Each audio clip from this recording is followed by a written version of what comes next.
Welcome to our channel. Today we how to authorize earnest money deposits with Escrow.com. Detailed guide step by step clearly. To authorize earnest money deposits with Escrow.com, begin by visiting their official website. Create an account if you don't already have one. Log into your account using your credentials. Navigate to the section labeled Start a new escrow. Select the option. Enter the transaction details including the purchase price and the parties involved. Choose the appropriate service type for earnest money deposits. Review the terms and conditions provided by Escrow.com carefully. Once you understand the terms, proceed to agree by checking the appropriate boxes. Next, input the buyer's and seller's information as required.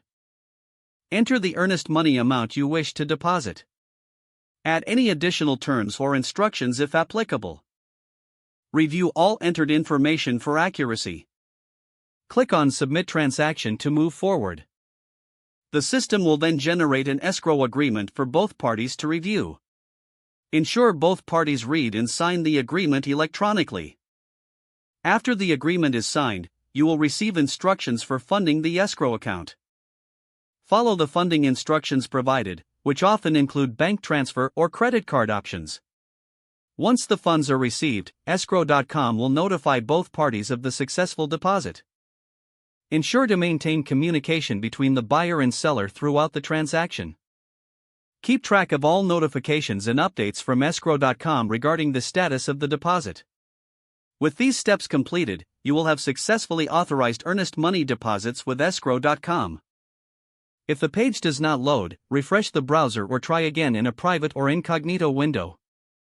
Make sure you are using the correct email address, then retype it carefully to avoid small typos. If your password is not accepted, use the reset option and create a new strong password you can remember. Check your spam folder for verification or security emails, then complete any requested confirmation steps. Enable two-factor authentication if available to improve account security and reduce unauthorized access risk. After signing in, review your profile details so your contact information and settings are accurate and current. If you see an error message, note it down and try again after restarting your device and internet connection. Don't forget to like this video and subscribe to our channel for more step-by-step tech guides.